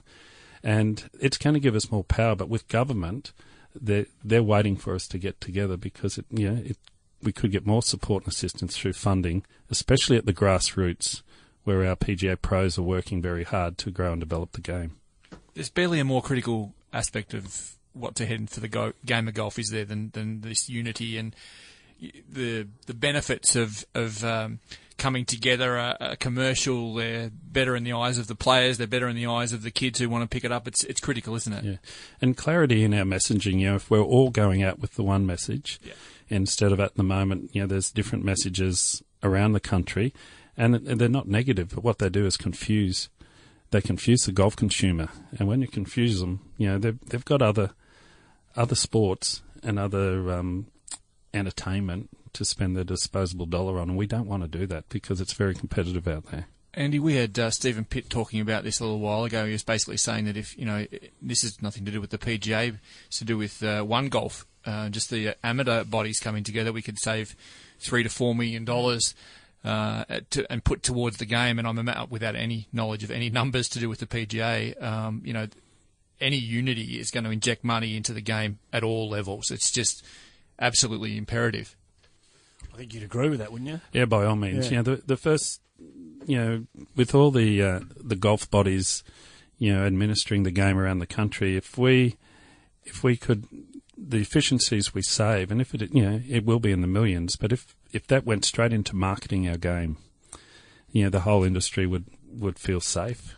The trust would come back. If you put our marketing budgets together at the moment, they're nowhere near what the other sports, what we're up against. So imagine if we had golf on TVCs, on mainstream TV, getting out there, just promoting the game like they do in the other sports, we'd be more than happy. Even if you own your own media, like Clates, when I grew up, I was watching you play. We would get state opens. We get the New South Wales Open and the Victorian Open. At the very least, would be 4-round coverage on the ABC. The ABC did it. It was great. It was awesome. And we saw Billy Dunk and Guy Woolstenholme. These legendary figures of my youth were kind of enshrined in these state opens we used to see. Not in the big tournaments overseas that we get being live now. How important would it be for Australian golf, do you think? And then we'll get your reaction, Gavin, after this. If we could get to a point where, if maybe out of this, kind of new look marketing budget, if all of the states could maybe do something like the Vic Open does with its television coverage of its own live event. stream it. Yeah. I mean, there's any number of ways. It doesn't need to be on commercial TV anymore.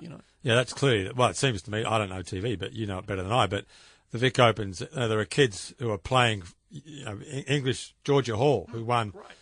Her dad's watching it in England. I mean, there's no way he can turn the ABC on and watch it. So it's a great way to go around the world. I mean, when I was watching State Opens in the 70s, there was no golf from overseas on TV. It was the only golf you saw. So, but now you can turn the TV. Well, you have to have Foxtel, I guess, but you can watch every week on the PGA Tour, the LPGA, the European Tour. So there's not that kind of need to have Australian golf on TV in the sense that kids can watch golf every week from everywhere. So it's lost that kind of hold that this was the only golf you saw. So you couldn't wait to turn the TV on. And I remember watching the West Lakes Classic, and they would have the camera at the 15th hole, 14th hole. Right. So all these groups would go through, and finally the leaders would get there. Now Greg Norman's here. Finally, well, it wasn't Greg Norman, but Peter Thompson and Bruce Devon. Finally, the guys who were leading the tournament would actually get to the 15th hole when you could watch them play the last 4 holes. It was kind of you look back, it was comical, but it was the only golf you ever saw on TV. Well, the British Open was first on TV in 1974 in Australia. So before that, the only golf you saw was Australian Pro Golf. It was fantastic. So to you, Gavin, is there an ambition, from the PGA's perspective, to make that a reality? To if nobody else wants it, let's own our own media. Let's expand this whole area, because it can be done. It doesn't take an awful lot of money, and if there is the will between the two governing bodies, and we've sort of been given a bit of an insight into what that might look like down the track, then this could be good for, it's not going to compete against major championship golf coming in from overseas, but in terms of giving young Australian players and, established Australian players a media profile and a platform that others can see them do their thing, I personally think it's still a really valuable commodity. No, and we made an investment this year into streaming. So, our board allowed us to go out and invest, some sponsorship monies into PGA TV. And we started at the Vic PGA in Huntingdale, and then we went to the Queensland PGA up in Toowoomba. And every event got stronger and stronger, the audience. And then the final event we did was the WA PGA Championship in Kalgoorlie. And the momentum got that big that the sponsors and commercial partners in Kalgoorlie knew that we were going to do highlight packages for the first 3 days with a lot of player interviews. We looked at, our team looked at getting commentators that were outside golf, young and male, female. We also then used our own players to get into the commentary as well. And so, we're 20% up on where we wanted to be in viewership by the time we got through Perth. We're talking now to Simon Brookhouse, because he does a great job with the Victorian Open. We're talking to Stuart Fraser for the New South Wales Open. And even we got all those state PGAs and state Opens onto PGA TV.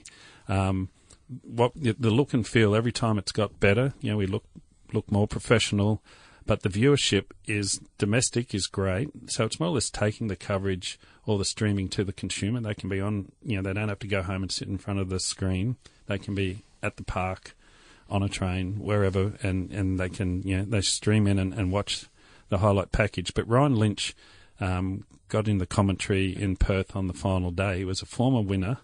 He knew the course and, no experience, but that it was like reality TV. It was really good. So our investment is to continue that. We'll assess what we've done in 2017. The exciting part is we are going to stream the Fiji International.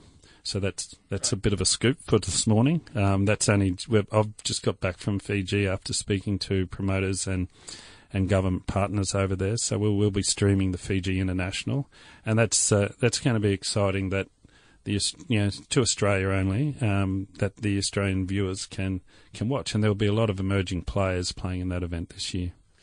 So let's just take a different tack here, Gav. You're back from Fiji. You've also got the National Australian PGA Championship, which is obviously a time-honoured tournament, and the Perth Super Sixers, all on the European Tour co-sanctioning platform now, which is something I think you guys should all be extremely commended for doing. But you've also got great news around the New Zealand Open too, with another co-sanctioning partner as well. Yeah, so the exciting news over in Fiji this week was the tri-sanctioning. So we brought the Asian Tour into that event. It was only co-sanctioned. We just announced a tri-sanction agreement for the New Zealand Open as well. I think what we're doing with our tournaments now is the Australian PGA Championship. That week is now a celebration of golf. The Australian Open is our national title, but the Australian PGA Championship starts off, with the Greg Norman medal dinner at the start of the week. A lot of junior activity, $1 million hole-in-one, different bits and pieces. But what we've done by the co-sanctioning and the strategic alliance with the European Tour, it's created the player pathways that allowed Nathan Holman to get nearly 2 full years on the European Tour. And I think that's going to be really important. Brett Rumford's career was, injury and so forth. It was at that area where, is he going to get back? His win at the World Super 6 Perth has just got him back to where he wanted. He's now got a full card for a year, and he can, see how his game's going to go against for another year to retain his card. And that's what we want to keep doing. Asian Tour is also going to bring us in to play to get some playing opportunities on their tour, as well as getting some status and some eligibility as well. So we've seen actually players who are, absolutely brilliant at Australian level, but not that well known on the world level. Perhaps I'm doing Marcus Fraser a disservice here, but Fraser and Matt Griffin, for example, get WGC starts through their rankings on the Australian PGA Tour. It's critical that those guys get a chance to come out of the Australian Tour because the standard is so high. I know that the crowds aren't what they used to be back in the day that Clay's just talking about there, but the quality of golf hasn't diminished at all, has it? Not at all.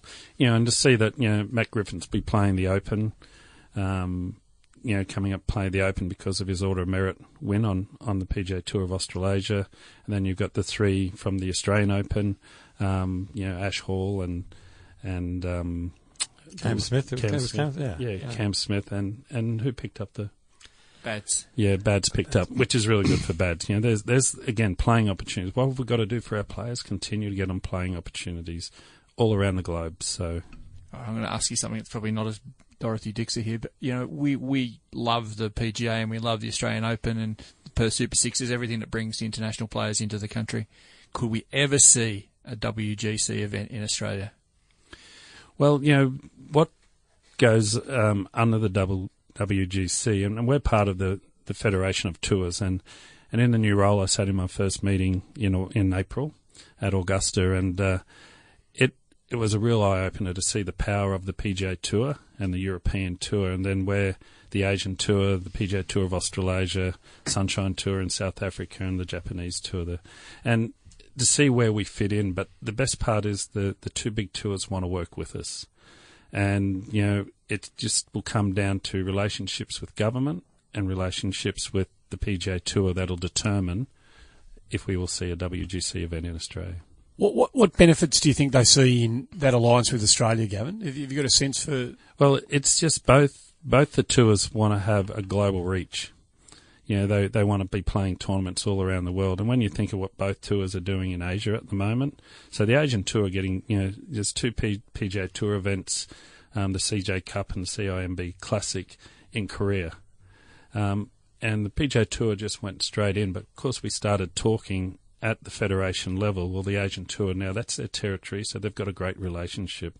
We're lucky enough to have the President's Cup down here in 2019, and working with both the PGA of Australia and Golf Australia, we're going to get more embraced and celebrate that tournament. And the PGA Tour, when they come down for President's Cup, they want to leave some really good golf legacy behind, so our game will prosper after the event, not just a 1 week of superstars. So I think, all these tours want to get out into different areas and different countries to promote the game. I'm a little cynical about the President's Cup. I'm going to put the opposite view here. Daniel Andrews spent a lot of money on the President's Cup, and it's a great event for a week, and we've had it twice before. And you wonder, what's the legacy of the 1998 President's Cup and the 2000 and whatever it was, 13, 12, 11. 2011. We spent a lot of money. They come down. It's a great tournament for a week. It's great for Royal Melbourne. We watched Tiger Woods play and Greg and, Australia won it, actually, the rest of the world won it, the first one. But in the end, they come and they go. And what do they really leave? Would be my question. If we're investing north of $20 million in the President's Cup for a week, What do we really get out of that? Yeah, from my point of view, in 2011, I'd just arrived in Melbourne, and I agree with you, Mike. You know, were we embraced? Were we working with the PGA Tour and the President's Cup team? No, we weren't. You know, we become just part of their corporate. You know, we tried to part of their corporate world. We attended some dinners. The meetings that we're having already, and they've started this year. We've just had one only 2 weeks ago, and I know when Matt Kaminsky comes to Australia now, he's talking to both Stephen Pitt and myself to say, what can we do leading up to the event to help grow your game? What can we do? Because they have been leaving funding behind for grassroots funding. But again, of course, we weren't, in my opinion, we weren't unified. We didn't utilise those funds to promote the grassroots of the game. They just said, well done, we've made some money. This is what we want to invest back into your... But there was no collaborative approach. We just, you know, Golf Victoria did a great job running some programs. PGA was sort of involved. Golf Australia may not have been involved. So I think, you know, it's up to us now to go to the PGA Tour, have the open discussions before the event to ensure what Mike says, there is something left behind. But what we can do a lot working into the event. You know, we talk about the World Super 6 Perth. We created a new format, and for the first time from the Perth International to the World Super 6 Perth, we engaged the Western Australia golf community. So they were trialling the 6-hole match play shootouts at golf clubs. 20 clubs trialled that event leading into the... So they were well aware of the format and the rules. And I think President's Cup's different. It's teams golf.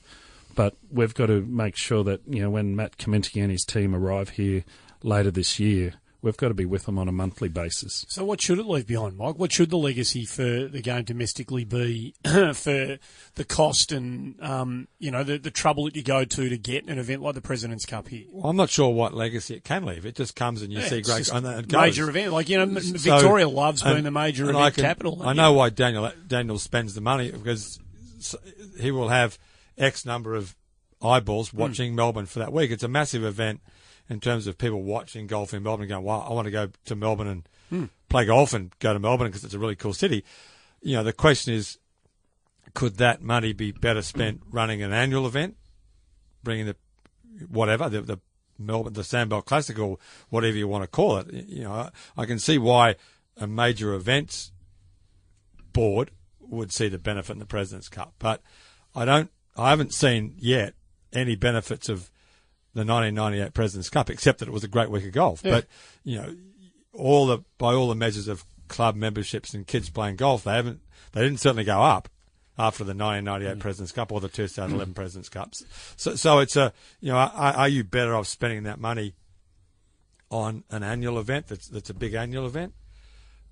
But there are two, obviously that's, the Melbourne major events people are going to have a different answer to that. Of course question they will. Yeah, they're the ones that's dumping up the cash. The golfers, yeah. That's where the money comes from. So they're saying, you know, 1 billion people watch the President's Cup, that's where the money goes. Because 1 billion people watch the Grand Prix, and 1 billion people watch the Australian Open tennis, and that's going to be the same, so we're going to put our money into that. And you can't argue with that. But I'm not sure this legacy thing, I'm not really sure what this legacy thing is. It's a fair question to ask, I reckon. And I think Visit Victoria, you know, they want to get the best sports people across any sport to Australia and to Melbourne. And I think that's one of their key objectives, which Mike alluded to. But I still think if we're working closer with the PGA Tour, with Matt Kaminsky together, and we're not, you know, one body's not going this way, I think, you know, that throws back, you know, the challenge to golf in Australia to do it better. And I think we've started that. They now know that, you know, we're letting them know we're more unified. We want to let them know we've got to grow our sport in Australia. But, you know, I haven't got an answer for Mike at the moment. But, you know, I think Visit Victoria have made the decision on the events. Would we like an annual event in Melbourne? Yes, we would. And we'll continue to work on that. And but at the moment, you know, I think the next big event is the President's Cup in 2019.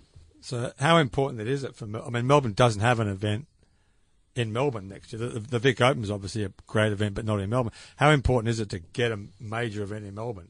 Oh, very, very important, because even with our schedule, we would love to have, you know, the Australian Open and the Australian PGA Championship back to back to bring players down.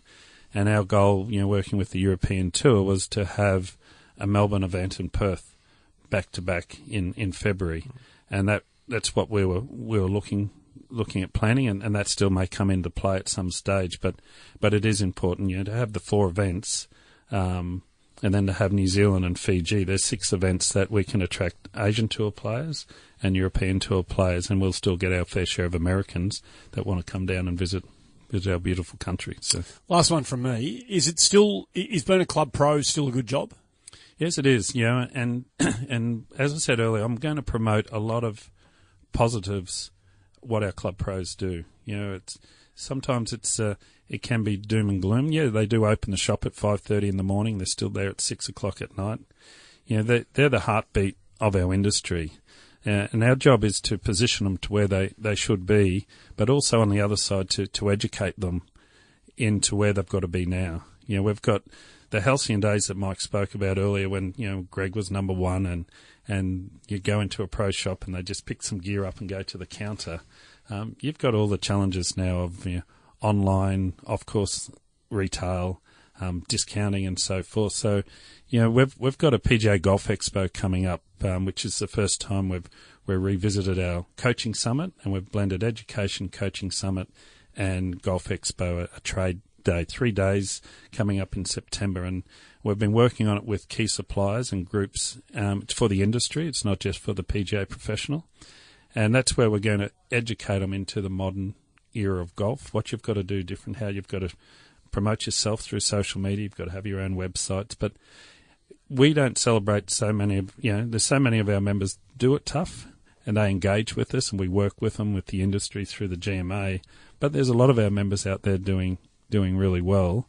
They keep them, it's very quiet, and that's the way the industry is. But we've got to position our members across all areas of the game. We know our members can play well and they coach well, but they've got to now manage, service the game well, create experience, and get into modern technology as well. Gav, you've got a full book and a plate with a lot of stuff on it. We wish you all the very best, and hopefully you'll be a regular friend of us here on Inside the Ropes anytime you're free to come on and have a chat about what's in front of you at the PGA. We'd love to have you as part of the show. Thanks very much, Andy. It's been a pleasure being here and talking about the game. So, Gavin Kirkman, CEO of the PGA of Australia. Walking the fairways and the greens with the Aussie stars at home and away. Golf Australia's Inside the Ropes. Well, we're just about done and dusted on Inside the Ropes. There's been heaps there for you. A lot to look forward to this week. Just before we do that, we should quickly mention Curtis Luck's performance on the PGA Tour last week. He with 11 holes to go, he shared the lead. I mean, he was right there. And I reckon he'd be kicking himself. I reckon he left 3 or 4 out there on the back nine that putts that he would have backed himself to make. Not easy ones that he missed, by the way, but.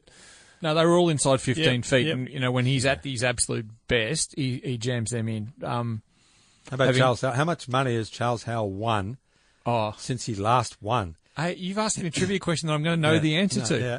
Do you know the answer to that? Well, his career, he's won 33. He's averaged $68,000 a tournament. His career. That's unbelievable. Last one in 2006 or 7? 2007. 7. Yeah. And I do know the answer to this, Clayton. This is the first one in 5,000 episodes. $17 million. Since he last won. Dale, we need a new pool. Okay, I'll just go and play a golf tournament. 68,000 every time he tees it up. But this is without winning in 11 years. He's a staggeringly Who good cares? He's a staggeringly good player, Charles Howell. It's bizarre that he hasn't won it. He's won twice in. I watched him play at the Vines when he just turned pro. So that was almost 20 years ago. There are 3 players who've made the top 125 every year since the year 2000. Phil Mickelson. Well, Charles Jim Howell. Furyk and Charles Jim Howell. Furyk, right. There you go. It's pretty staggering. So has he had a good career? Great career. There you go. But he hasn't.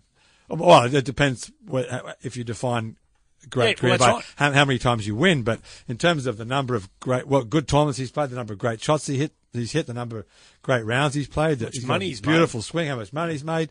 I mean, maybe he doesn't want to be famous. Maybe he's just happy just going along under the radar and making his money and living his life. Well, fame doesn't bring with it 100% guarantee of happiness, does it? He's a tremendous player. Yeah, tremendous. Absolutely.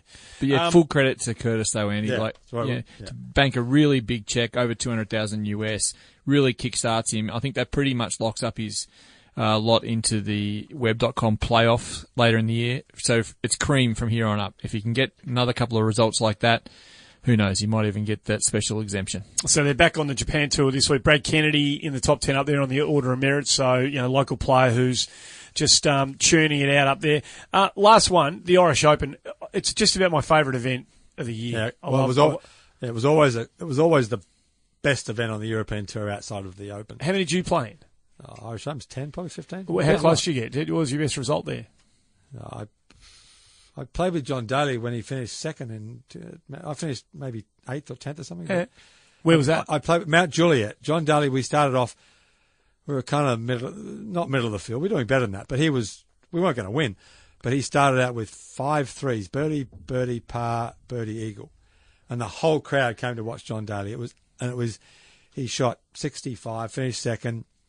He signed autographs the whole way for a whole bunch of kids who watched that. That was the best day of golf they'll ever see. Yeah. It was unbelievable. People who bitch about John Daly, I mean, he was great to play with. And as I said, for a whole bunch of people who watched that round of golf, it was the best day's golf they'd ever see. It was incredible how well he played. Did anyone ask you any trivia questions? No, that day, no.